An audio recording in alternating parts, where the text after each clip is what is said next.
Hay momentos en que la mayoría de nosotros ha sentido que un amigo nos debe un favor. Puede que hayas hecho algo bueno por un amigo. Entonces llega el momento en que tú necesitas ayuda y te acercas a tu amigo y le pides que te devuelva el favor. En momentos como ese, a menudo vamos a nuestros amigos y les decimos: yo sé que a lo mejor no quieras hacer esto, pero tu ayuda realmente me serviría, y tú me debes un favor. El apóstol Pablo enfrentó una situación como esta. Él necesitaba un favor de su amigo Filemón. Entonces le escribió a Filemón, recordándole lo mucho que Pablo había hecho por él y pidiéndole un favor a cambio. Esta es la cuarta lección de nuestra serie, Las epístolas de Pablo en prisión. Hemos llamado a esta lección Pablo y Filemón porque analizaremos en detalle la carta que Pablo le escribió a su amigo Filemón, un miembro de la iglesia en Colosas. Veremos cómo Pablo le pide un favor a Filemón, que se reconcilie con Onésimo, el esclavo de Filemón, que hace poco había llegado a la fe en Cristo. Nuestro estudio de Pablo y Filemón se divide en tres partes principales. Primero, revisaremos el trasfondo de la carta de Pablo a Filemón. Segundo, examinaremos la estructura y el contenido de la carta de Pablo a Filemón. Y tercero, nos concentraremos en la aplicación contemporánea de esta carta. Veamos primero el trasfondo de la carta de Pablo a Filemón. La carta de Pablo a Filemón se diferencia en por lo menos dos aspectos de sus otras cartas escritas desde la prisión. Por una parte, es significativamente más breve, de hecho, trata un solo tema. Por otra parte, fue escrita para un individuo más que para una iglesia, siendo entonces profundamente personal. Esto implica que mientras más conozcamos a Filemón y a las otras personas involucradas, y mientras más conozcamos las circunstancias que Pablo abordó, estaremos mejor preparados para entender la enseñanza de Pablo en esta carta y aplicarla hoy a nuestras propias vidas. Exploraremos en tres formas el trasfondo de la carta de Pablo a Filemón. Primero, identificaremos a la gente involucrada en el asunto tratado por Pablo en su carta a Filemón. Segundo, veremos el problema que motivó la carta de Pablo. Y tercero, analizaremos el involucramiento de Pablo y su mediación en el problema. Primero, fijemos nuestra atención en la gente involucrada en este asunto. Se menciona a muchos diferentes individuos en la carta de Pablo a Filemón, pero nos concentraremos en los que estuvieron directa o indirectamente involucrados en el favor que Pablo le pidió a Filemón. Primero presentaremos a Filemón mismo. Segundo, nos detendremos en Onésimo, el esclavo de Filemón. Y finalmente, mencionaremos algunas personas que sirvieron como testigos del involucramiento de Pablo en el asunto entre Filemón y Onésimo. Comencemos con Filemón, el hombre a quien Pablo escribió esta epístola. No se menciona en la carta de Pablo la ciudad donde vivía Filemón, pero Colosenses capítulo 4, versículo 9, indica que el esclavo de Filemón, Onésimo, era un habitante de Colosas. Escuchemos las palabras de Pablo ahí. Tíquico va con Onésimo, amado y fiel hermano, que es uno de vosotros. Dado que Onésimo vivía con su amo Filemón en el tiempo en que se escribió Colosenses, Filemón debe haber vivido en Colosas. Colosas era una hermosa ciudad en el valle de Licia, cerca de las ciudades de Laodicea y Herápolis. El valle de Licia yacía en la región de Frigia, en la provincia romana de Asia, conocida en los tiempos modernos como Asia Menor. Filemón mismo parece haber estado involucrado activamente en ministrar a otros creyentes en Colosas. Por ejemplo, en Filemón versículo 7, Pablo habla de la forma en que Filemón con amor había reconfortado los corazones de los otros creyentes. Pablo tenía un concepto tan alto de Filemón que en el versículo 17 habla de Filemón como su compañero en el ministerio del Evangelio. Tanto así que en el versículo 2, Pablo identificó a Filemón como el anfitrión de la iglesia local. Pero más allá que esto, al parecer Filemón tuvo una historia significativa con Pablo que formó un estrecho lazo entre ambos hombres. Considera el recordatorio de Pablo a Filemón en Filemón versículo 19. Tú mismo te me debes también. Muy posiblemente Pablo quiso decir que él había traído a Filemón a la fe, aun cuando también es posible que él literalmente haya salvado la vida de Filemón de algún otro modo. Pero cualquiera que sea el caso, Filemón le debía a Pablo un gran favor. También podemos ver la fuerza de su relación en las oraciones de Filemón por la liberación de Pablo de la cárcel. y en el plan de Pablo de alojarse en casa de Filemón una vez que fuera liberado de la cárcel. Leemos las palabras de Pablo en este respecto en Filemón versículo 22. Prepárame también alojamiento, porque espero que por vuestras oraciones os seré concedido. La Biblia no explica cómo Pablo llegó a conocer a Filemón, pero tal como lo vimos en las lecciones anteriores, sí dice que Pablo viajó a través de Frigia durante su segundo y su tercer viaje misionero. Sin embargo, como también lo vimos, Pablo no estaba familiarizado con las iglesias del Valle de Licia. La verdad es que no sabemos cómo Pablo y Filemón se hicieron amigos, pero podemos afirmar con seguridad que se conocían muy bien el uno al otro. La segunda persona que debemos presentar es Onésimo. Según Filemón versículo 16, Onésimo era el esclavo de Filemón, aunque no está claro qué tipo de esclavo era y en qué rol específico servía a Filemón. En el Imperio Romano, durante el primer siglo, la esclavitud era extremadamente común, tanto como la tercera parte de la población del imperio consistía en diversos tipos de esclavos. Típicamente, era gente rica la que poseía esclavos, y la posición de estos últimos dependía grandemente de la posición de sus amos. Algunos esclavos romanos no eran educados y realizaban tareas serviles, pero otros eran educados, algunos muy educados, y servían en forma equivalente a su educación. Podían ser mayordomos de la casa, contadores, tutores o casi cualquier cosa que se necesitase. Y aunque generalmente era preferible ser libre que esclavo, es necesario destacar que no pocos individuos pobres se vendían como esclavos para obtener la seguridad de techo y pan diario. Además, sabemos por relatos históricos que en la iglesia primitiva algunos cristianos se vendían como esclavos para reunir dinero para beneficencia como alimentar a los pobres. Hablando en general, los derechos de los amos sobre sus esclavos no eran absolutos. La ley romana les permitía a los esclavos ganar dinero y tener bienes, incluyendo otros esclavos, e incluso comprar de sus amos su propia libertad. Y más allá de estos derechos, a muchos esclavos se les concedía la libertad cuando cumplían los 30 años de edad, aunque esta práctica no la prescribía la ley. Dado que Onésimo era el esclavo de Filemón, era parte de su casa, pero a diferencia de su amo, Onésimo no era creyente, por lo menos al principio. Pero luego de que Onésimo dejó la casa de Filemón para buscar la ayuda de Pablo, el apóstol lo llevó a la fe en Cristo y aprendió a amarlo profundamente. Pablo expresó su amor por Onésimo en los versículos 10 al 16 de Filemón. Te ruego por mi hijo Onésimo, a quien engendré en mis prisiones. Recíbele como a mí mismo, como hermano amado, mayormente para mí. Pablo se refiere a Onésimo como a su hijo, porque él lo trajo a la fe en Cristo y porque desarrolló un amor paternal hacia él. Además de estas dos figuras principales, Pablo también menciona a un número de otros colosenses en su carta a Filemón, incluyendo a Apia, Arquipo y Epafras. Cada una de estas personas también tenía una relación personal con Filemón. Pablo probablemente los mencionó con la expectativa de que ellos sirvieran como testigos cercanos y le ayudaran en su apelación ante Filemón a causa de Onésimo. Pablo menciona a Apia y a Arquipo en la introducción de la carta que se halla en los versículos 1 y 2. Escuchemos lo que Pablo escribió ahí. Al amado Filemón, colaborador nuestro, y a la amada hermana Apia, y a Arquipo nuestro compañero de milicia, y a la iglesia que está en tu casa.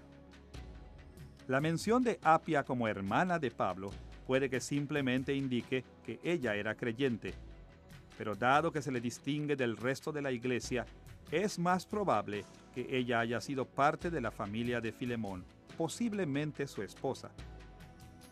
Arquipo, por su parte, puede que haya sido el anfitrión de la iglesia local, aunque también es posible leer este versículo como que dice que la iglesia se reunía en la casa de Filemón. Cualquiera que sea el caso, dada la naturaleza de la carta, es probable que haya sido mencionado como una persona de cierta influencia sobre Filemón, sea que haya sido el pastor local o parte de la casa de Filemón. Con respecto a Epafras, Recordará usted de nuestra lección anterior que él había sido quien fundó la iglesia en Colosas y que las iglesias del Valle de Licia lo habían enviado a servir a Pablo en prisión. Dado que él estaba con Pablo en ese tiempo, no pudo haber servido como testigo local en Colosas, pero su posición en la iglesia hacía su opinión particularmente respetable, de modo que Pablo incluyó un saludo especial de Epafras. Escuche estas palabras. Se hallan en Filemón versículos 23 y 24. Te saludan Epafras, mi compañero de prisiones por Cristo Jesús, Marcos, Aristarco, Demas y Lucas, mis colaboradores. Nótese que el saludo de Epafras se menciona primero y que es más largo y distinto del de los demás. Este énfasis en Epafras hace que Filemón sepa que Epafras estaba haciendo algo más que enviar un saludo. Él también tenía un profundo interés en asegurarse de que Filemón respondiera apropiadamente a la carta de Pablo. Luego de presentar a la gente más cercana al tema de la carta de Pablo, estamos en posición de referirnos al problema mismo. ¿Qué es lo que precisamente estaba mal y requería la intervención de Pablo? No es un secreto que algunos no son buenos trabajadores, que algunos no son buenos siervos y que alguna gente se niega a aceptar sus responsabilidades y cumplir con sus obligaciones. Parece que Onésimo era una de esas personas, y su falla, sea que fuere pereza, negligencia o maldad, enfureció a su amo Filemón, tanto que Onésimo tuvo mucho miedo del castigo de Filemón, y con el objeto de evitar este castigo, Onésimo se fue de la casa de Filemón. Considere las palabras de Pablo a Filemón sobre Onésimo en Filemón 11. En otro tiempo te fue inútil. Aquí hay un juego de palabras. El nombre Onésimo se deriva realmente de una palabra griega que significa útil o productivo. Pero Pablo dice aquí que Onésimo había resultado ser inútil. Con este juego de palabras, Pablo le da la razón a Filemón en que Onésimo verdaderamente había sido un esclavo inútil e improductivo. Y mucho peor, según el versículo 18 de Filemón, Onésimo puede que haya causado una pérdida significativa a Filemón. Escuche las palabras de Pablo ahí. Si en algo te dañó o te debe, ponlo a mi cuenta. Muchos intérpretes entienden que este versículo implica que Onésimo le robó a Filemón, lo que era un crimen común entre los esclavos de las casas. Pero Onésimo puede haber causado una pérdida a Filemón de otra forma, ya sea a través de una administración negligente de los recursos de la casa, o la destrucción o pérdida de bienes. En todo caso, Filemón tenía derecho a estar enojado, y Onésimo probablemente tenía buenas razones para tener miedo de Filemón. Bajo la ley romana, los amos tenían el derecho de castigar severamente a sus esclavos, incluso con duros azotes. Onésimo estaba tan preocupado por la ira de Filemón que, asustado, huyó. Pablo aludió a esta circunstancia en Filemón versículo 15, donde escribió estas palabras. Quizás para esto se apartó de ti por algún tiempo, para que le recibieses para siempre. Al parecer, Filemón mismo no había tratado de que Onésimo se fuera y probablemente no aprobaba su partida. Sin embargo, Pablo sugiere que Dios tenía una razón positiva para permitir esta situación. A través de este tiempo de separación, Dios cambió a Onésimo, de modo que llegó a ser de gran beneficio para Filemón. Ahora, en el Imperio Romano, los esclavos que abandonaban la casa de sus amos de esta forma no eran necesariamente fugitivos. Si partían con la intención de no volver, eran fugitivos. Pero la ley también permitía a los esclavos dejar temporalmente a sus amos para hallar un abogado o mediador que pudiera reconciliarlos con sus amos. Muchos juristas romanos registraron este hecho.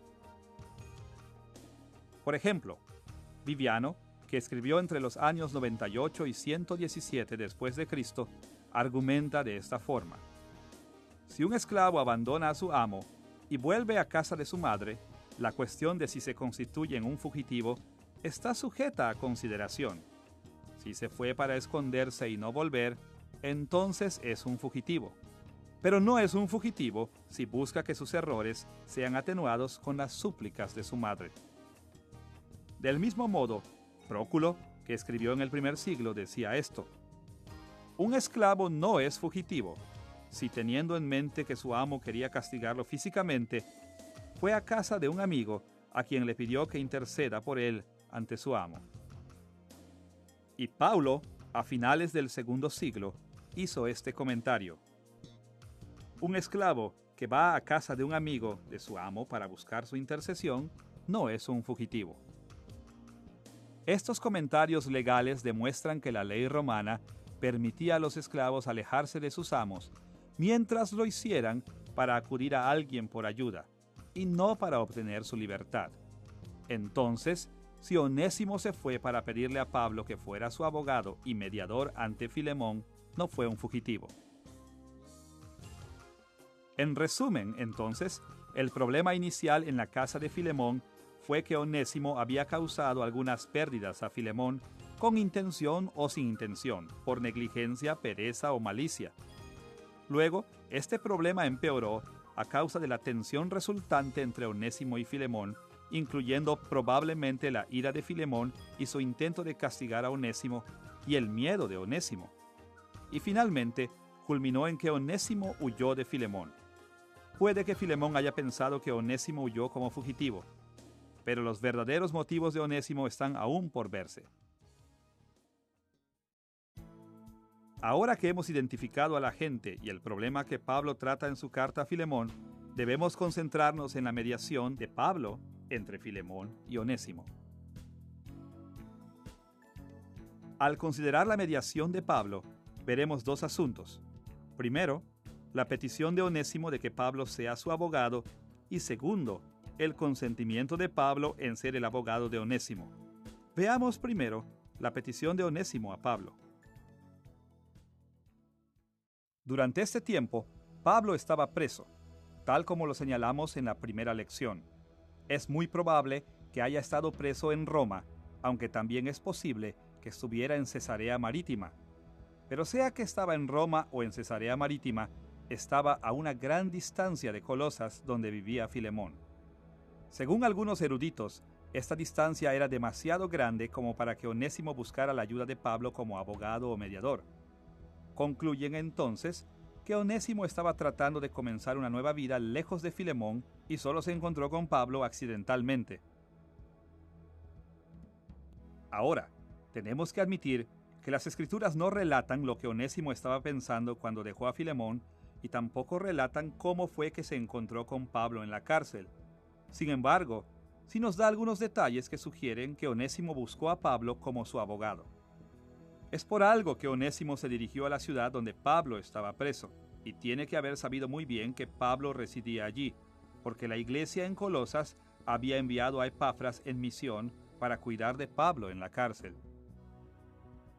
Leemos acerca de esto en Colosenses capítulo 4, versículos 12 y 13, donde Pablo escribió estas palabras: Os saluda Epafras, el cual es uno de vosotros, siervo de Cristo, siempre rogando encarecidamente por vosotros en sus oraciones, para que estéis firmes, perfectos y completos en todo lo que Dios quiere. Porque de él doy testimonio de que tiene gran solicitud por vosotros y por los que están en la Odisea y los que están en Hierápolis. Dado que Onésimo era de Colosas, y dado que su amo Filemón era un miembro prominente de esa iglesia, Onésimo probablemente sabía de dónde era Pablo. Y con este conocimiento, Onésimo eligió a esa ciudad como su destino. Además de esto, una vez en la ciudad, Onésimo procuró tener una reunión con Pablo. Pablo estaba encarcelado bajo arresto domiciliario, de modo que no podía moverse libremente. Es difícil imaginarse entonces que Onésimo se haya encontrado con él accidentalmente. Lo más probable es que Onésimo haya ido a Pablo a propósito. Finalmente, Pablo le escribió a Filemón solo después de que Onésimo se había presentado ante él. En la carta de Pablo a Filemón, él le indicó que había convertido a Onésimo al cristianismo y que Onésimo le había servido a Pablo en prisión. En otras palabras, Pablo defendió a Onésimo solo después de que Onésimo había dado a Pablo pruebas de cambio. Dado que Onésimo se quedó con Pablo lo suficiente como para asegurar su intermediación, esto sugiere que Onésimo había buscado con toda intencionalidad la ayuda de Pablo en esta situación.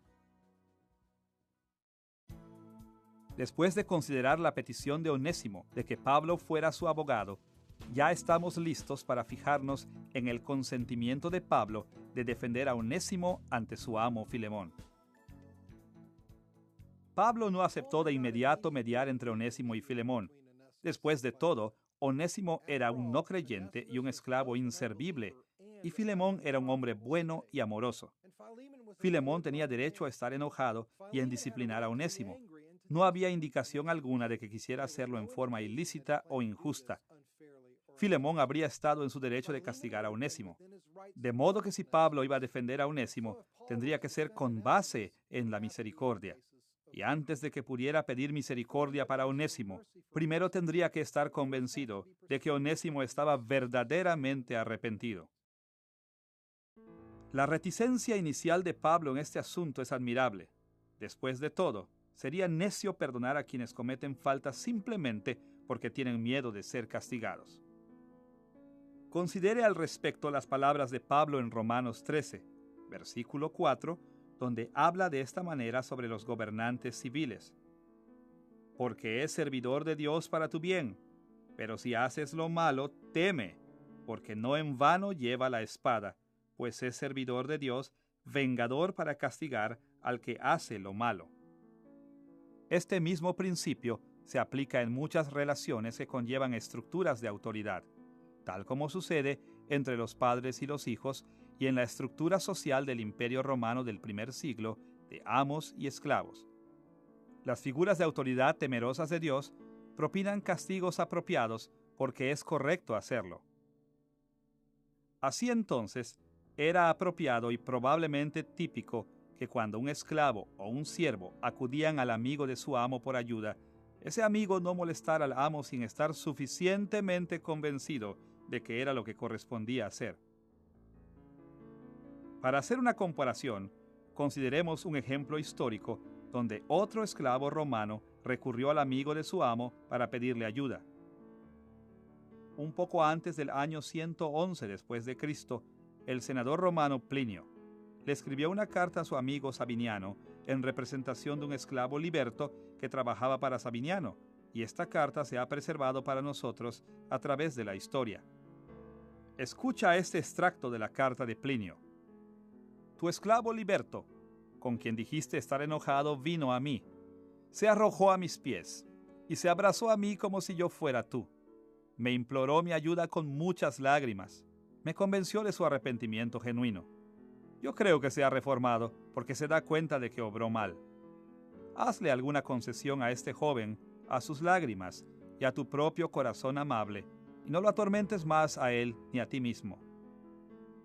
Tal como Onésimo, este esclavo liberto de Sabiniano acudió por ayuda al amigo de su amo, y tal como Pablo, Plinio no accedió de inmediato hasta que el esclavo liberto dio pruebas de su arrepentimiento y buena intención. De modo que podemos asumir que Onésimo inicialmente se quedó con Pablo para convencer al apóstol de sus buenas intenciones. Y durante este tiempo, Pablo le predicó el Evangelio a Onésimo y el Espíritu Santo lo trajo a la fe en Cristo. Y como la conversión genuina siempre va acompañada del arrepentimiento de los pecados, es seguro concluir que Onésimo se arrepintió de todos sus pecados que habían airado a Filemón.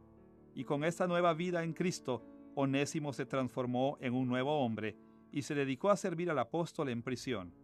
Y Pablo, a cambio, se preocupó profundamente de este nuevo hijo de Dios y aprendió a amarlo como a un hijo. Una vez que Onésimo se ganó el favor de Pablo, este fue el tiempo apropiado para que volviera a Filemón.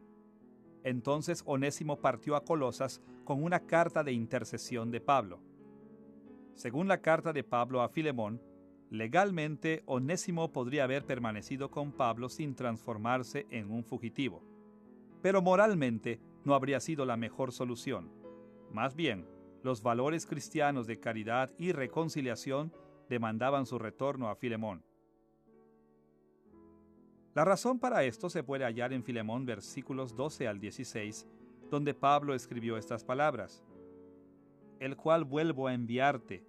Tú, pues, recíbele como a mí mismo. Yo quisiera retenerle, pero nada quise hacer sin tu consentimiento, para que tu favor no fuese como de necesidad, sino voluntario, como hermano amado, mayormente para mí, pero cuánto más para ti, tanto en la carne como en el Señor.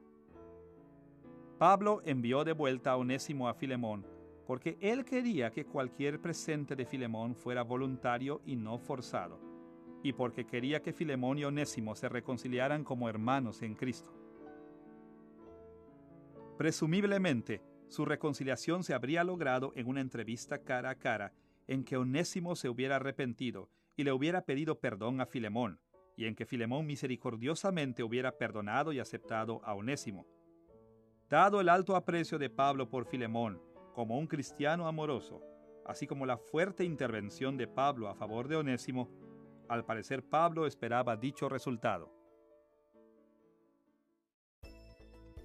Ahora que hemos revisado el trasfondo de la epístola de Pablo a Filemón, estamos listos para explorar su estructura y contenido, fijándonos en la estrategia y en los argumentos específicos que Pablo usó para mediar entre Onésimo y Filemón. La carta de Pablo a Filemón es única en muchas maneras. Es la única carta canónica de Pablo que no se centra en la enseñanza. En Filemón, Pablo escribió más como un abogado que como un maestro. Casi en todas las demás cartas, Pablo apeló directamente a su autoridad apostólica, mandando que las cosas se hagan como él ordena. En Filemón, él opta explícitamente por no dar órdenes a su amigo, sino aproximarse a él como un compañero de trabajo y pedirle un favor. Además de esto, Filemón es la carta más personal de Pablo, en la que expresa su profunda preocupación tanto por Onésimo como por Filemón y presenta una petición basada en su amistad. En resumen, en Filemón vemos a un hombre de Dios asumiendo el compromiso de llevar la responsabilidad de los demás, expresando así el amor de Cristo. Pondremos atención en la actitud y las acciones de Pablo, fijándonos en la forma en que él puso en práctica los mismos ideales que comunicó en sus otras epístolas de la prisión. Nuestra discusión sobre la estructura y el contenido de la epístola de Pablo a Filemón será de acuerdo al esquema de la carta misma, comenzando con el saludo en los versículos 1 al 3, continuando luego con la acción de gracias de Pablo por Filemón en los versículos 4 al 7, y la petición a favor de Onésimo en los versículos 8 al 21, y concluyendo finalmente con los saludos finales en los versículos 22 al 25. Comencemos echando un vistazo al saludo en los versículos 1 al 3. El saludo que aparece en los versículos 1 al 3 identifica a Pablo como el autor principal de la carta y establece que la carta también viene de Timoteo. Incluye una mención que señala a Filemón como el principal destinatario de la carta y menciona a varios otros que habían de dar testimonio de la carta: Apia, Arquipo y la congregación de la iglesia local de la cual Filemón era miembro. Pablo sabía que le estaba pidiendo algo muy grande a Filemón y que sería muy difícil para Filemón concederle este favor. Así entonces, más que dejar el asunto entre Filemón y Onésimo en el ámbito privado, Pablo invitó a la casa de Filemón y a la iglesia a ser testigos de su intercesión por Onésimo. No hay duda de que él esperaba que los ojos vigilantes de tantos amigos creyentes animaran al máximo a Filemón hasta el punto de ser misericordioso con Onésimo. El saludo concluye con un saludo típico en la forma de una breve bendición.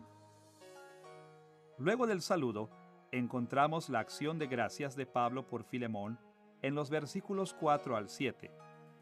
Pablo siempre incluía una sección de gratitud en este punto de sus cartas. Pablo se refiere principalmente al amor de Filemón por la iglesia, dando gracias por las maneras en que Filemón había bendecido a sus hermanos en la fe en Colosas. Pablo felicita a Filemón con estas palabras en Filemón versículo 5 al versículo 7.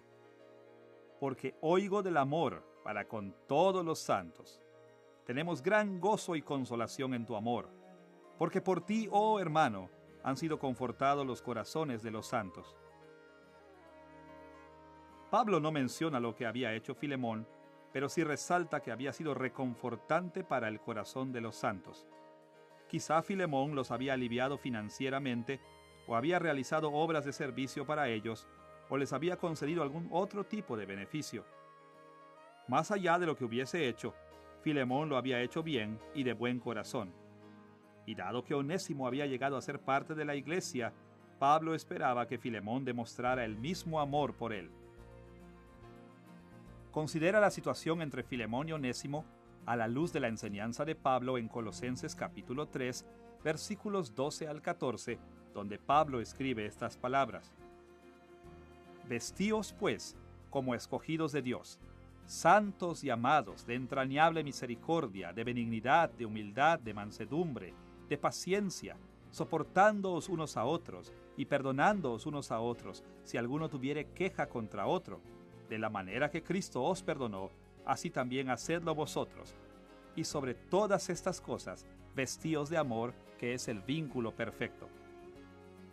Pablo había llamado a los colosenses, incluyendo a Filemón, a recordar que Dios ama y perdona a todos los creyentes, y los había animado a reflejar el mismo amor el uno hacia el otro, soportándose pacientemente el uno al otro cuando cometieran faltas, y perdonándose las ofensas en vez de exigir compensación. No es difícil ver la aplicación a la situación de Filemón y Onésimo. Onésimo le había hecho daño a Filemón. Pablo confirmó que era cierto. Sin embargo, él le pidió a Filemón que amara consistentemente, que demostrara por Onésimo el mismo amor que había demostrado por los otros creyentes. Le pidió a Filemón que soportara con paciencia el daño que había sufrido y que perdonara a Onésimo en vez de castigarlo. Por medio de reafirmar el amor de Filemón, Pablo lo animó a ser consistente en su carácter y no dejar que su ira lo gobernara cuando se encontrara con Onésimo. Luego de la sección de acción de gracias, Pablo presentó su petición a Filemón en los versículos 8 al 21. La petición representa el propósito principal de la carta, es decir, interceder ante Filemón en favor de Onésimo. Vamos a explorar la petición con cierta profundidad, dividiéndola en los siguientes 6 elementos. Una explicación del rol de Pablo como abogado en los versículos 8 al 10. Una explicación del rol de Onésimo como solicitante en los versículos 11 al 13. Una explicación del rol de Filemón como amo en el versículo 14. Una explicación del rol de Dios como el gobernador providencial del universo en los versículos 15 al 16. La petición misma de Pablo en los versículos 17 al 20, y una declaración de confianza de Pablo de que la petición será concedida en el versículo 21. Comencemos yendo a la explicación de Pablo de su rol como abogado. Escuchemos las palabras de Pablo en Filemón versículos 8 al 10. Por lo cual, aunque tengo mucha libertad en Cristo para mandarte lo que conviene, más bien te ruego por amor, siendo como soy, Pablo, ya anciano, y ahora además prisionero de Jesucristo, te ruego por mi hijo Onésimo, a quien engendré mis prisiones. Dado que Pablo era un apóstol de Cristo, él tenía la autoridad de ordenar a Filemón que hiciera lo correcto. Sin embargo, él escribió a Filemón en una forma que lograría la simpatía y el interés de Filemón. En este pasaje, Pablo le habló como un anciano débil que necesitaba ayuda, y esto debe sonar un tanto extraño para quienes están acostumbrados al fuerte estilo de sus otras cartas. Después de todo, Pablo comúnmente exigía que la gente respetara su autoridad y se sometiera a su enseñanza. ¿Estaba tratando simple y llanamente de manipular el blando corazón de Filemón? No. Simplemente, este era otro lado del Pablo real que no vemos a menudo en sus cartas. Escuchemos la forma en que los críticos de Pablo en Corinto hablan de este otro lado de Pablo en 2 de Corintios, capítulo 10, versículo 10. Porque a la verdad dicen, las cartas son duras y fuertes, mas la presencia corporal débil y la palabra menospreciable. Los críticos de Pablo lo atacaban por presentarse a sí mismo como fuerte en sus cartas, pero humilde y simple en persona. Pablo podía ser muy dócil en persona, y esto no debería sorprendernos. Después de todo, Pablo luchaba para ser como Cristo, quien sí sabía cuándo ser fuerte y cuándo ser dócil. Consideremos la enseñanza de Pablo en Filipenses capítulo 2, versículos 5 al 8. Haya pues en vosotros este sentir que hubo también en Cristo Jesús, el cual se despojó a sí mismo, tomando forma de siervo, se humilló a sí mismo, haciéndose obediente hasta la muerte y muerte de cruz. Jesucristo, Dios encarnado, fue un maestro fuerte, pero él se humilló a sí mismo hasta el punto que las simples criaturas lo sometieran a una ignominiosa ejecución criminal. Era de esperarse entonces que el apóstol lo imitara, teniendo una fuerte presencia en algunos momentos y siendo pobre y humilde en otros. Pablo no necesitaba manipular a Filemón. Él era un apóstol. Si él hubiese querido, podría haber exigido la obediencia de Filemón, y Filemón probablemente habría cumplido. Pero Pablo quería que Filemón respondiera a esta situación con genuino amor cristiano, de modo que apeló al corazón de Filemón, pidiéndole que tuviera compasión de un anciano preso y del hermano recién convertido a Cristo que le estaba sirviendo. Fue desde esta perspectiva que Pablo presentó su defensa de Onésimo.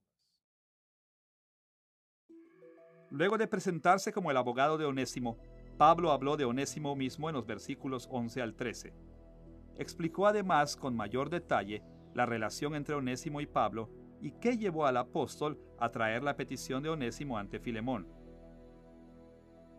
En Filemón versículos 11 al 13, Pablo escribió estas palabras: En otro tiempo, Onésimo te era inútil, pero ahora nos es útil a ti y a mí, a quien hubiera querido retener conmigo para que me sirviera en lugar tuyo en mis prisiones por el Evangelio. El Onésimo que Pablo describió aquí era muy distinto del que había venido a él pidiéndole su mediación. Onésimo había sido un esclavo inútil, pero se había convertido a Cristo, se había arrepentido de su pecado y había enmendado su camino, demostrando su fe sana al esforzarse seriamente en cuidar de Pablo en la cárcel. Y dado que Pablo sabía que Filemón era un cristiano que amaba de verdad, él esperaba que Filemón se regocijara con las noticias de que Onésimo había venido a Cristo y perdonara sus transgresiones como lo haría con cualquier cristiano que hubiese pecado contra él. Pablo incluyó un juego de palabras en Filemón versículos 11 al 13 con el que enfatizó este cambio en Onésimo. Específicamente, Krestos era notablemente similar a la palabra Christos, que significa Cristo. La palabra de Pablo para inútil era akrestos, del prefijo griego a, que significa no, y la raíz krestos, que significa útil. Del mismo modo, la palabra que usó Pablo para útil fue eukrestos, del prefijo eu, que significa bien o bueno, y la raíz krestos, que nuevamente significa útil. Este es el juego de palabras. Onésimo era akrestos, o inútil, cuando estaba a Christos, o sin Cristo. Pero él se transformó en eukrestos, o muy útil, cuando recibió a Christos como su Señor. Pablo hizo referencia además a las formas en que Onésimo ya había comenzado a hacer restitución por sus transgresiones. Tal como escribió Pablo, Onésimo había tomado el lugar de Filemón en el cuidado de Pablo. En el mundo antiguo, no era inusual para un amo tomar prestado un esclavo de otra persona. Esta acción se consideraba como una especie de regalo, dado que el amo perdía el beneficio del trabajo que el esclavo podría haber hecho para él durante el tiempo del préstamo, mientras que el beneficio iba para el amigo a quien se le prestó el esclavo. La verdad es que, en este sentido, Filemón estaba sirviendo a Pablo a través de Onésimo. Es por eso que Pablo dijo que Onésimo no solo había sido útil para él, sino que para Filemón también.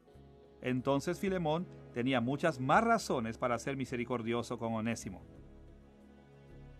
Finalmente, en esta sección Pablo también menciona que ha enviado a Onésimo de vuelta a Filemón, probablemente portando una carta de Pablo para Filemón y viajando en compañía de Tíquico. Pablo mencionó esto en Filemón versículo 12 al escribir: «Te lo he vuelto a enviar». Onésimo regresaba a Colosas para pedir clemencia a Filemón, con la esperanza de reconciliarse con él, y tal vez incluso de ser liberado. Onésimo no era un fugitivo, y estaba regresando para enfrentar el juicio de su amo. Luego de describir su propio rol como abogado y el rol de Onésimo como solicitante, Pablo en el versículo 14 continúa hablando del rol de Filemón como amo. Aquí Pablo reconoce la autoridad de Filemón sobre Onésimo y da a conocer sus intenciones al apelar a Filemón en vez de darle una orden. Pablo escribió estas palabras en Filemón versículo 14. No quise hacer nada sin tu consentimiento, para que tu bondad no fuera como por obligación, sino por tu propia voluntad. Pablo quería que Filemón escogiera por sí solo el hacer lo correcto, y así dejó en claro que su petición iba como una solicitud y no como una orden apostólica. Puede que él quisiera que su amigo ganara las recompensas celestiales haciendo lo correcto por la razón correcta, y quizá también pensó que una reconciliación voluntaria entre dos hombres haría su relación fraternal en Cristo mucho más fuerte. Además, parece que Pablo quería mostrar respeto por Filemón y darle a su benevolencia el beneficio de la duda. Entonces, si Filemón trataba bien a Onésimo, esto animaría en gran manera a Pablo y a la iglesia. Ese fue el razonamiento de Pablo en Filemón, versículos 7 al 9, donde escribió de este modo: He llegado a tener mucho gozo y consuelo en tu amor, porque los corazones de los santos han sido confortados por ti, hermano. Por lo cual, aunque tengo mucha libertad para mandarte a hacer lo que conviene, no obstante, por causa del amor que te tengo, te ruego. En esencia, el amor de Filemón en el pasado y la fidelidad de la iglesia animaron a Pablo a pensar que Filemón también sería amoroso y fiel para con Onésimo. Es altamente probable que Pablo haya escogido este camino por una variedad de razones, dejando a Filemón en el rol romano tradicional de un amo que tiene que enjuiciar a su esclavo. Él podía decidir disciplinar severamente a Onésimo, o podría juzgarlo con mucha misericordia, perdonando a Onésimo por amor a Cristo y por amor a su amigo, el apóstol Pablo.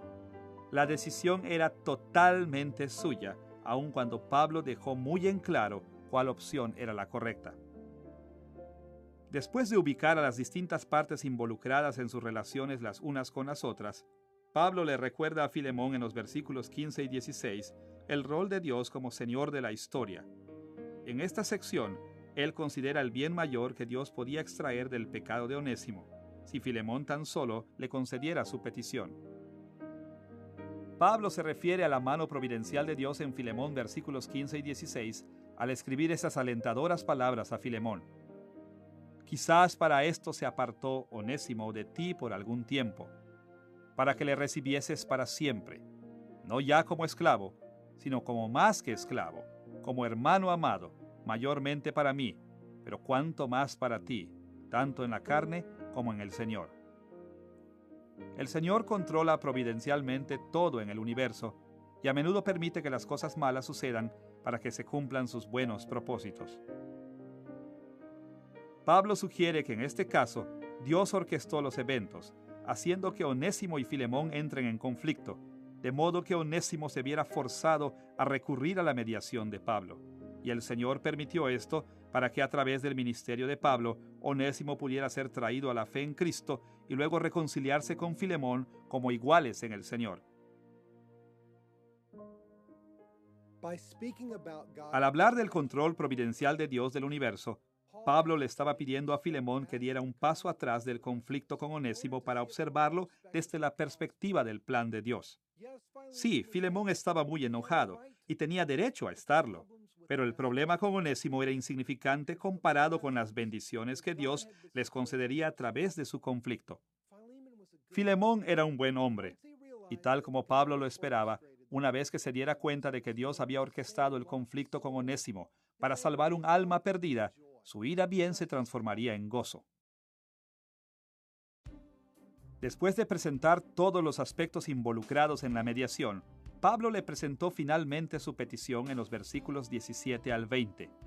Le pidió específicamente a Filemón que perdonara a Onésimo y se ofreció él mismo como sustituto de Onésimo en caso de que Filemón optara por exigir la retribución exacta o una recompensa por parte de su esclavo. La petición en dos partes se resume en Filemón versículos 17 y 18. Recíbele como a mí mismo, y si en algo te dañó o te debe, ponlo a mi cuenta. Nótese lo que Pablo hizo aquí. Apeló a Filemón pidiéndole un favor personal, como si Pablo mismo fuera el que necesitaba de la gracia de Filemón. Él no argumentó que Onésimo necesitara ser restaurado en casa de Filemón. Por el contrario, dio a entender que Onésimo merecía el castigo y no le pidió a Filemón que mostrara la misericordia de Cristo para con Onésimo. Hablando en forma figurada, Pablo no estuvo junto a Onésimo como su abogado defensor, tratando de persuadir a Filemón de que fuera misericordioso por amor a Onésimo, sino que se paró frente a Onésimo como su padre y su protector, protegiéndolo de Filemón y proveyendo las razones de por qué Filemón debía ser misericordioso por amor a Pablo. Escuchemos la forma en que Pablo concluyó su petición en Filemón versículo 20. Sí, hermano, tenga yo algún provecho de ti en el Señor. Conforta mi corazón en el Señor. Pablo esperaba que Filemón respetara tanto a Pablo que hiciera extensa su misericordia al hijo espiritual de Pablo, Onésimo. Y de este modo, con esta petición, Pablo le pidió a Filemón que sirviera al apóstol mostrando gentileza para con su hijo, a quien amaba con todo su corazón. Nótese el lenguaje de Pablo aquí. Primero, Pablo pidió a Filemón que le diera un beneficio usando el verbo griego onínemi, sobre el cual se construye el nombre Onésimo. Esencialmente, le pidió a Filemón que siguiera el ejemplo de su esclavo Onésimo de ser útil a Pablo. Segundo, Pablo repitió su uso de la palabra confortar. En Filemón, versículo 7, Pablo había felicitado a Filemón por confortar el corazón de los santos. Aquí anima a Filemón a demostrar integridad, confortando también al apóstol preso.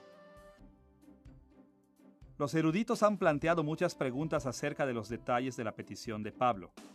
Algunos creen que Pablo solo le estaba pidiendo a Filemón que tratara a Onésimo con misericordia y gentileza y no buscara retribución o incluso restitución por el daño que Onésimo había ocasionado. Otros creen que Pablo le estaba pidiendo a Filemón aún más, quizá la emancipación de Onésimo, es decir, su libertad.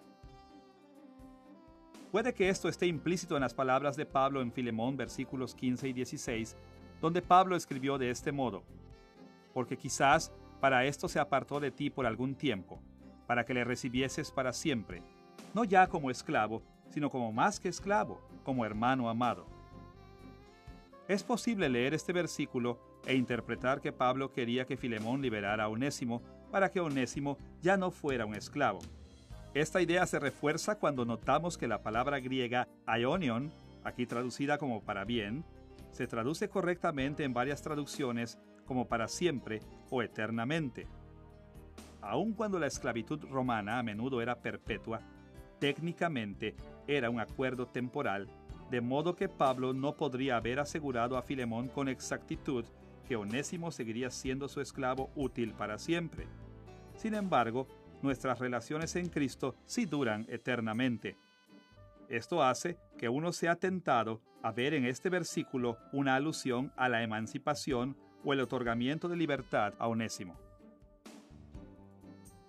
Al mismo tiempo, es importante reconocer que Pablo no enseñó que la fe cristiana requería que todos los amos cristianos liberaran a sus esclavos creyentes. En 1 Corintios capítulo 7, versículo 21, él enseñó que la libertad era preferible a la esclavitud, pero sus instrucciones a los hogares en que los amos creyentes poseían esclavos creyentes no incluían la emancipación. Por ejemplo, él entregó esta enseñanza en 1 Timoteo 6, versículo 2. Y los esclavos que tienen amos creyentes, no los tengan en menos por ser hermanos, sino sírvanles mejor, por cuanto son creyentes y amados los que se benefician de su buen servicio. A la luz de las diversas formas en que la esclavitud ha sido una institución de horribles abusos a través de la historia, puede parecer extraño escuchar a Pablo hablando de esta forma. Después de todo, Cuando la mayoría de la gente de hoy pensamos en la esclavitud, vienen a nuestra mente las horribles atrocidades cometidas en el tráfico de esclavos africanos. Pensamos en las personas que fueron esclavizadas a la fuerza, que fueron separadas de sus familias y fueron sujetas a uno de los tratos inhumanos más inimaginables. Fueron violados y golpeados, marcados con hierro y asesinados. Y para nuestra vergüenza, muchos cristianos defendieron esta brutalidad apelando a la forma en que la Biblia trató la antigua esclavitud. Pero estaban trágica y tremendamente equivocados. Ni Pablo, ni ningún otro escritor bíblico habrían respaldado esas prácticas. Al contrario, ellos los habrían condenado en los términos más severos. Pero en el tiempo de Pablo, la esclavitud era distinta. En general, era un arreglo económico positivo, especialmente cuando ambos, amo y esclavo, eran cristianos. Y en realidad, tanto el amo como el esclavo vivían en la misma casa, y Dios exigía que ambos se sirviesen y se amasen mutuamente. Para todos los efectos, ellos eran una familia extendida. Y dado que estas relaciones podían conducirse en una forma piadosa y beneficiosa para ambas partes, Pablo no le dio instrucciones a la iglesia de abolir las instituciones sociales. Por el contrario, les enseñó a administrar la esclavitud de forma cristiana. Pablo quería lo mejor para Onésimo, y que Filemón sabía cómo satisfacer las expectativas de los apóstoles. El lenguaje general de Pablo no nos permite saber si solo le estaba pidiendo a Filemón que perdonara a Onésimo y lo tratara como a un esclavo honorable de su casa, o si le estaba pidiendo la libertad legal de Onésimo. Y, sin conocer más detalles acerca de las habilidades y las circunstancias de Onésimo, es muy difícil determinar qué decisión lo habría beneficiado más. Pero en todo caso, está claro que la petición de Pablo fue diseñada con el objetivo de asegurar una buena vida a Onésimo, en la que se le tratase con honor y respeto cristianos y en que la iglesia mostrase amor y misericordia. Finalmente, después de presentar su petición a Filemón, Pablo concluyó en el versículo 21 con una declaración de confianza. Aquí Pablo expresó su convicción de que Filemón haría lo que el apóstol le pidió. Leemos estas palabras de cierre sobre la petición de Pablo en Filemón, versículo 21. Te he escrito confiando en tu obediencia, sabiendo que harás aún más de lo que te digo. Pablo tenía dos fuertes razones para creer que Filemón le concedería su petición. Primero, Filemón amaba y respetaba a Pablo y por lo tanto estaba motivado para agradarlo. Y segundo, Filemón amaba a la iglesia, a la que Onésimo recién se había unido. La Escritura no registra para nosotros la respuesta de Filemón. Tampoco nos cuenta qué sucedió con Onésimo. Por muchos siglos se creyó que Filemón le otorgó la libertad y que más tarde él llegó a ser obispo de Éfeso, muriendo como un mártir en Roma en el año 95 después de Cristo. Lo cierto es que hubo un obispo Onésimo que sucedió a Timoteo en el primer siglo. Pero la verdad es que Onésimo era un nombre muy común, de modo que el esclavo puede no haber sido el mismo hombre que el obispo. Al mismo tiempo, con mucha facilidad, un cristiano entrenado por Pablo pudo haber surgido y haberse hecho prominente, de modo que tampoco podemos descartar tal posibilidad. En cualquier caso, la confianza de Pablo en Filemón debe inclinarnos a sospechar que éste hizo lo que era mejor para Onésimo. Y según algunos eruditos, el solo hecho de que poseamos la carta de Pablo a Filemón implica que Filemón hizo lo correcto, dado que lo más probable es que hubiera destruido la evidencia de la solicitud de Pablo si no la hubiera concedido. Ahora que ya hemos visto la petición de Pablo a Filemón, tenemos que concentrarnos en la última sección de la carta, los saludos finales a Filemón y a su casa, y que hallamos en Filemón versículos 22 al 25. Esta sección contiene más bien saludos típicos en el versículo 24 y una hermosa bendición típica en el versículo 25. Pero hay dos detalles en los versículos anteriores que son dignos de una atención especial.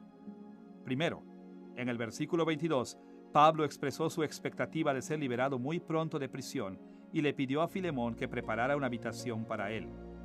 Sin duda, eso debe haber estimulado a Filemón a conceder la petición de Pablo, dado que tendría que encontrarse con el apóstol mismo en un futuro cercano.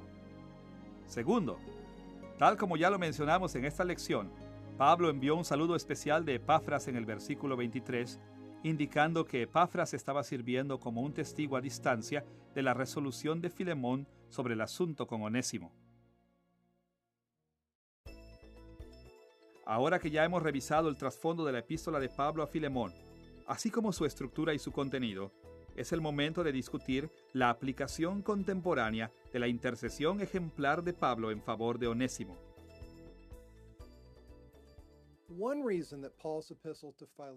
Una de las razones por las cuales la carta de Pablo a Filemón es tan importante es que nos muestra cómo Pablo aplicaba su teología a su propia vida. Cuando observamos su carta a los Colosenses y a los Efesios, hallamos muchas afirmaciones generales y muchas aplicaciones hipotéticas de sus enseñanzas. En su carta a Filemón, nos hemos movido más allá de lo general a lo específico, más allá de lo hipotético a lo real, más allá de la instrucción a la acción. Vemos a Pablo como un cristiano que vive en forma consistente con su doctrina. Y así, a medida que buscamos aplicaciones contemporáneas del libro de Filemón, prestaremos especial atención a las formas en que la mediación de Pablo entre Onésimo y Filemón está de acuerdo con sus enseñanzas en otras epístolas.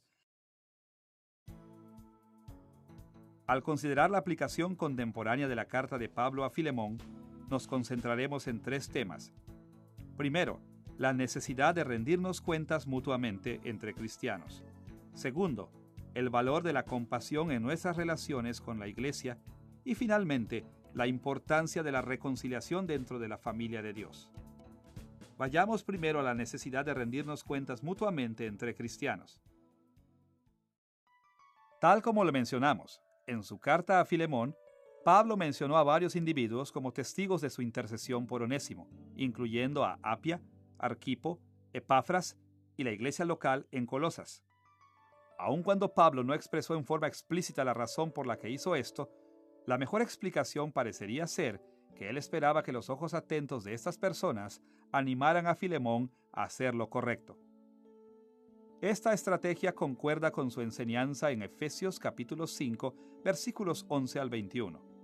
Veremos diversas secciones de los versículos de este pasaje. Comenzando con Efesios 5, versículos 11 al 15, donde Pablo da estas instrucciones. Y no participéis en las obras infructuosas de las tinieblas, sino más bien reprendedlas, porque vergonzoso es aún hablar de lo que ellos hacen en secreto. Mas todas las cosas, cuando son puestas en evidencia por la luz, son hechas manifiestas. Mirad pues con diligencia cómo andéis, no como necios, sino como sabios. Pablo enseñaba que los cristianos están expuestos a los pecados. Su razonamiento era que aquellos que los cometen se avergonzarían de que sus pecados sean conocidos. Lo sabio entonces es exponer nuestras vidas a la luz, es decir, a la comunión del reino de la luz, de modo que nos prevengamos de pecar. Ahora, Pablo no estaba diciendo que los cristianos tienen que vigilarse unos a otros como policías, asegurándose de que nadie esté solo o espiándose unos a otros. Más bien, está apuntando a la sabiduría del rendirse cuentas mutuamente. Cuando vivimos nuestras vidas abiertamente, cuando otros saben lo que estamos haciendo, tenemos menos posibilidades de sucumbir ante la tentación. Una razón para esto es que nos avergonzamos de cometer pecados cuando otros saben acerca de ellos.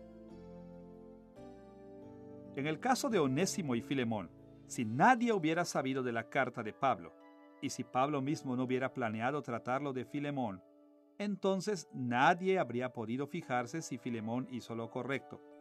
Si hubiese tratado a Onésimo con rudeza, solo Filemón mismo habría sabido que eso violó la solicitud de Pablo. Pero al hacer público el asunto, Pablo se aseguró de que Filemón tendría que sufrir la desaprobación de su familia y de la iglesia en Colosas si él trataba a Onésimo en forma ruda. Esta amenaza lo motivó a hacer lo correcto. En el Antiguo Testamento, el Señor mismo comúnmente usó el potencial de la vergüenza para motivar a su pueblo a hacer lo correcto. Por ejemplo, en Habacuc 2:16, el profeta proclamó estas palabras de Dios a Judá: Te has llenado de deshonra más que de honra. Bebe tú también. El cáliz de la mano derecha de Jehová vendrá hasta ti, y vómito de afrenta sobre tu gloria. Dios amenazó con avergonzar a los judíos con el propósito de que se volvieran de su pecado. Y en Ezequiel capítulo 7, versículo 18, el Señor trató de motivar a Israel a la obediencia con la siguiente amenaza de vergüenza: se ceñirán también de cilicio, y les cubrirá terror, en todo rostro habrá vergüenza, y todas sus cabezas estarán rapadas. Del mismo modo, tenemos muchos pecados secretos en la iglesia moderna. Los cristianos quieren vivir con muchos de esos pecados, pero se avergonzarían si otros supieran de ellos. De modo que una forma en que la iglesia puede mantenernos responsablemente atentos con respecto a estos pecados es que los creyentes permanezcan en estrecha comunión. Pero la vergüenza no es la única forma de prevención que ofrece la rendición de cuentas cristiana. Por el contrario, el ejemplo de Pablo en Filemón enfatiza que los cristianos deberían ser responsables unos a otros en gran medida a través de estrecha comunión. Escuchen las palabras de Pablo en Efesios capítulo 5, versículo 19. Hablando entre vosotros con salmos, con himnos y cánticos espirituales. Los cristianos se cuidan también unos a otros de pecar, ofreciéndose mutuamente palabras de ánimo. Escuchemos sus palabras en Efesios capítulo 5, versículo 21. Someteos unos a otros en el temor de Dios.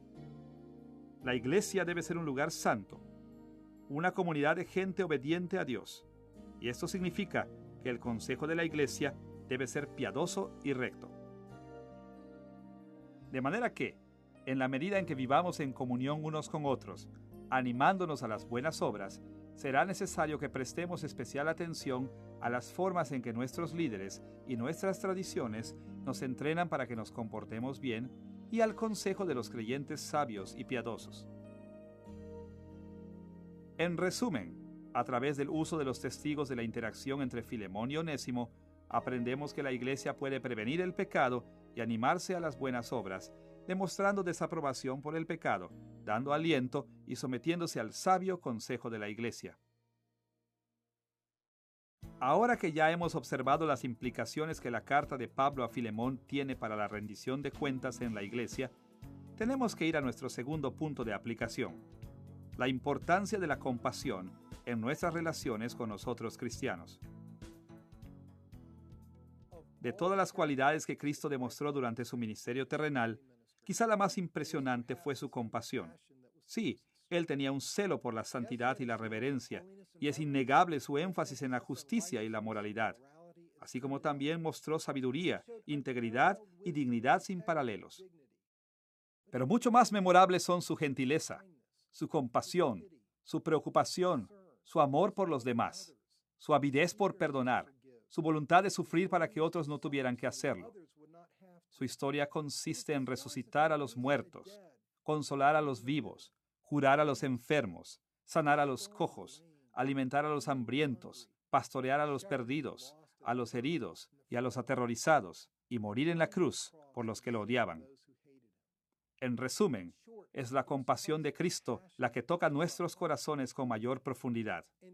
Y es esta la compasión que Pablo nos anima a imitar a través de su adoración, su enseñanza y su ejemplo en su carta a Filemón. Consideraremos dos tipos de compasión en la carta de Pablo a Filemón, comenzando con la gentileza y la caridad, y luego observaremos las acciones de intercesión. Comencemos considerando las acciones de gentileza como ejemplos de compasión cristiana. Pablo enseñó que todos los creyentes deben mostrar compasión y caridad cuando alabó a Filemón por su servicio a la iglesia y cuando apeló a estas como la base de su petición a Filemón. Escuchemos las palabras de Pablo en Filemón, versículos 7 al 9. Pues tenemos gran gozo y consolación en tu amor, porque por ti, oh hermano, han sido confortados los corazones de los santos.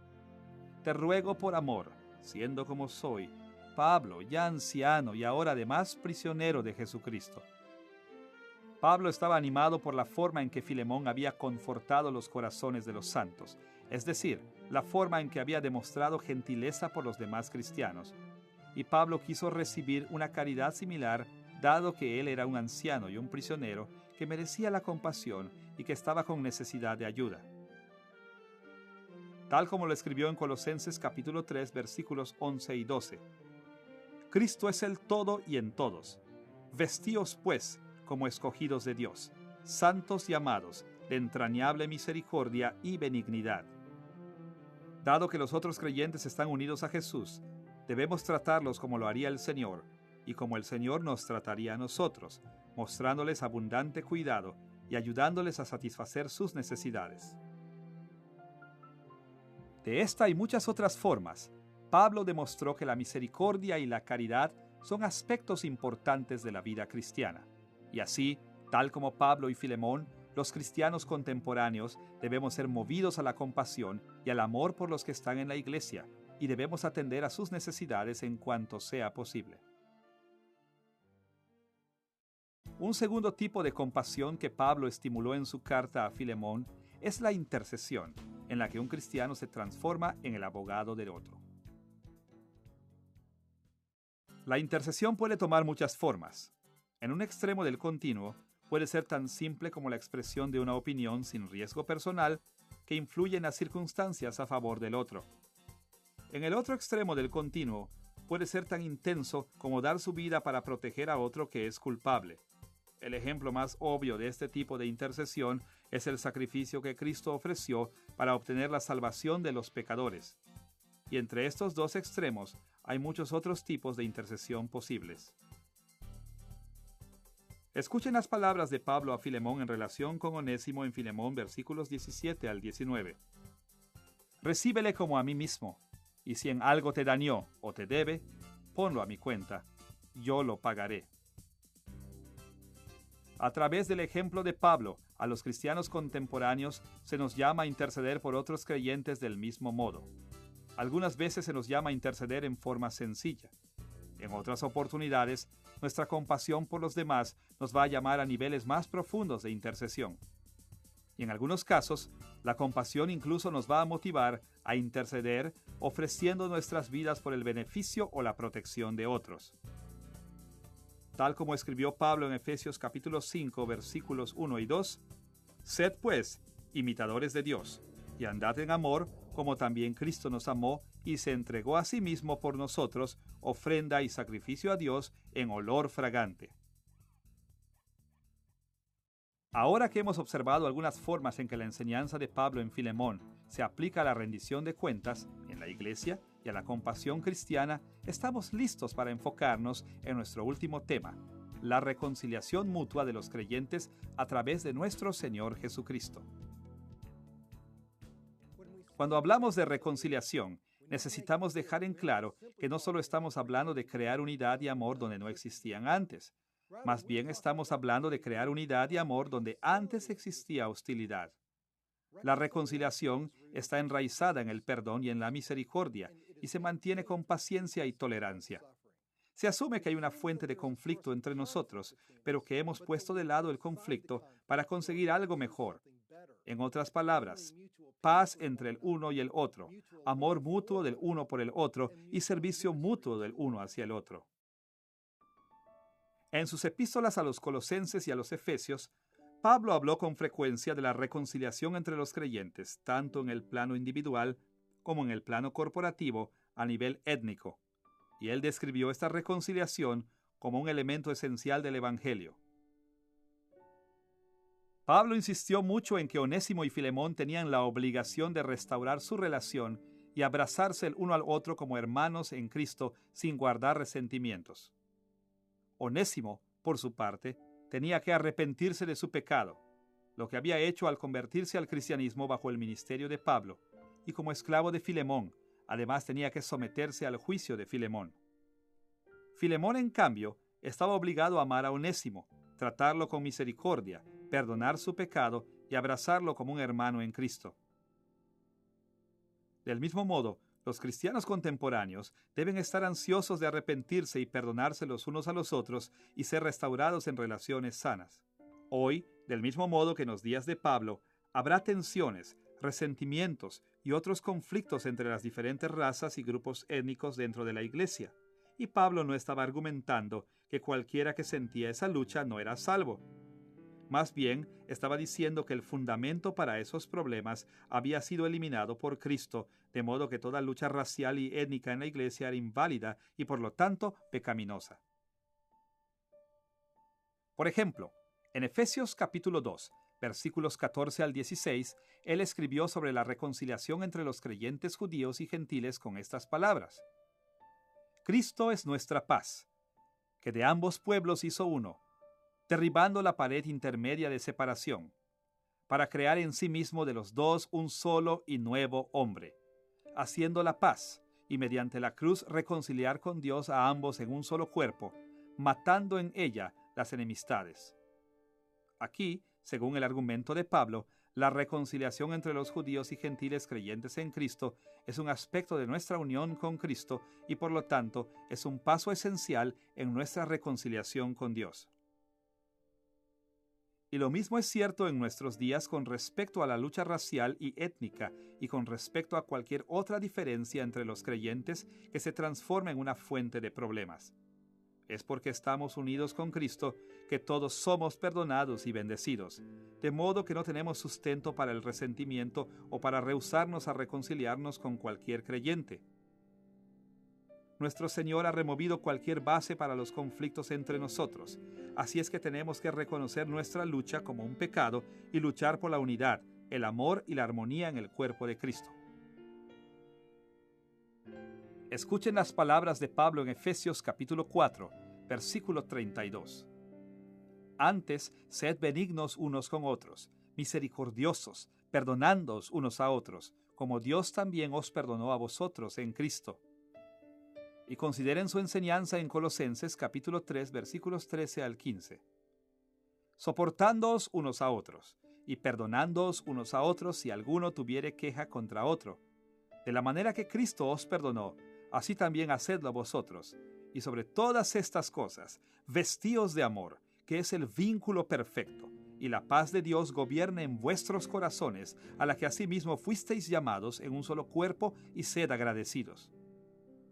Hemos sido llamados a abandonar nuestros prejuicios y resentimientos, y a amarnos unos a otros, a ver a cada cristiano a través de los ojos de Cristo, y a disfrutar juntos de la paz. La reconciliación entre los creyentes debe ser una alta prioridad en la iglesia de hoy.